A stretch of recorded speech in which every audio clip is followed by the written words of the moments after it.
Bonjour. Dans le cadre de ce cours en HTML, nous allons aborder quelques notions fondamentales.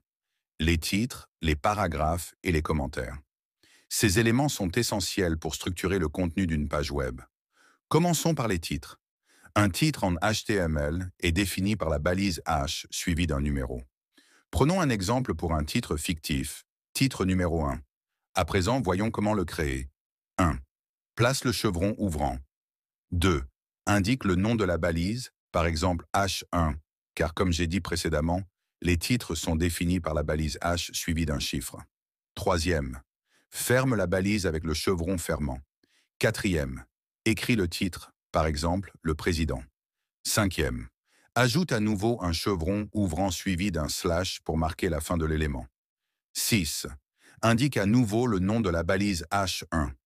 7. Ferme la balise avec un chevron fermant. Si j'affiche le résultat sur le web, vous voyez que notre titre président est bien présent.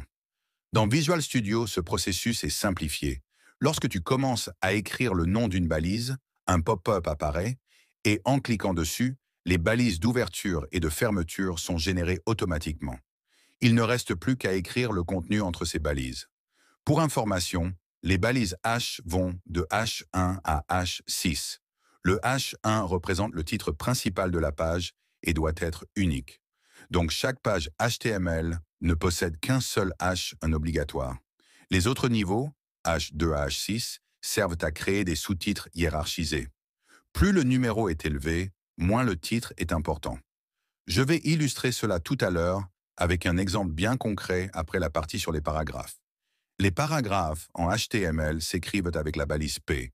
Par exemple, si tu veux écrire un texte lié au titre dont j'ai nommé paragraphe 1.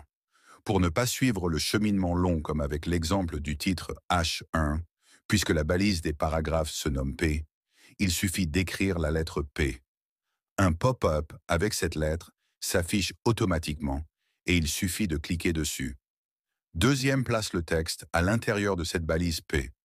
Ici, je vais écrire la définition du président. Lorsque tu affiches le résultat, vous pouvez voir que le titre apparaît en gras et de manière imposante, tandis que le paragraphe s'affiche normalement. Petite chose importante à notifier, c'est que lorsque l'on écrit dans les balises en général, comme ici la balise P, le contenu s'affiche sur une seule ligne par défaut. Même si le texte est réparti sur plusieurs lignes dans le code, il s'affichera toujours sur une seule ligne par défaut. Prenons l'hypothèse de cette série de 5 paragraphes sur 5 fruits que j'ai déjà initialement créés et que je colle dans l'éditeur. Si j'affiche le résultat sur le web, vous voyez que les 5 fruits sont superposés les uns sur les autres au lieu d'être écrits sur une seule ligne.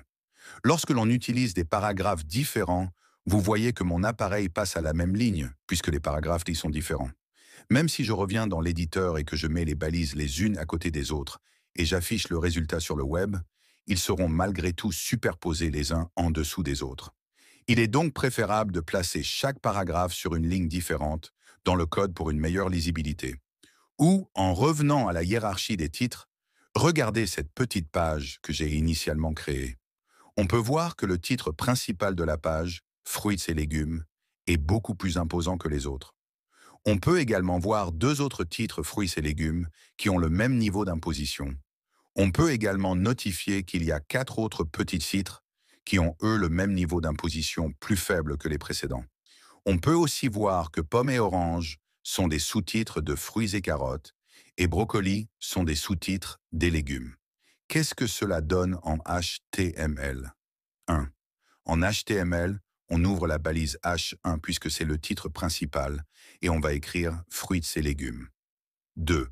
On a 2 sous-titres de même niveau, fruits et légumes. Donc on va créer 2 sous-titres avec la balise H2. Le premier H2 sera nommé fruits et le deuxième H2 sera nommé légumes. Une fois de plus, on utilise le même H2 puisque ce sont des sous-titres de même niveau. Troisième, juste en dessous du premier sous-titre fruits, on a 2 sous-titres, pommes et oranges. Donc on va créer 2 sous-titres avec la balise H3, pommes et oranges. Pourquoi H3?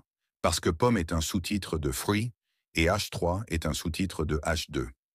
Bien évidemment, en dessous de pomme, on peut rajouter notre balise P et mettre la définition de pomme. En dessous de la balise H3 d'orange, on peut ajouter notre paragraphe avec la définition d'orange. Quatrième, on fait le même procédé pour légumes. On a deux petits sous-titres de légumes, donc deux balises H3, où on va nommer le premier carotte et le deuxième brocoli. En dessous de carotte, on va écrire un paragraphe avec la définition de carotte, et en dessous de brocoli, on va écrire un paragraphe avec la définition de brocoli. Et voilà, ceci est un petit exercice pour tester les titres et les paragraphes. À présent, on va parler des commentaires HTML. Les commentaires en HTML servent à ajouter des notes ou des explications dans le code. Ils ne sont pas affichés par le navigateur. Imagine que tu es en train de coder et que tu ne veux pas oublier certaines choses, tu peux les écrire dans un commentaire. Pour créer un commentaire, utilise cette syntaxe. Un point, chevron ouvrant et point d'exclamation. 2, double signe moins. Troisième, texte du commentaire. 4, double signe moins. Cinquième, chevron fermant. Par exemple, si tu écris le commentaire suivant, rien n'est meilleur que la paix et que tu affiches le résultat sur le web, tu peux voir que tout ce que l'on a écrit initialement est présent, mais le commentaire n'est pas affiché. Les commentaires permettent également de désactiver temporairement des parties de code en les entourant avec la syntaxe des commentaires. Prenons l'exemple de la définition de pomme.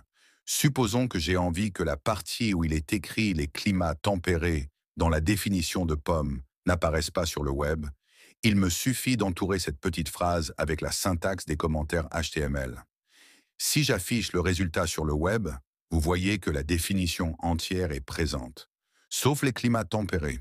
Petite astuce, lorsque tu es sur une balise, si tu cliques sur CTRL plus Flash, la balise sera automatiquement mise en commentaire. Tu peux également sélectionner un ensemble de balises que tu veux transformer en commentaire et cliquer sur CTRL plus Flash.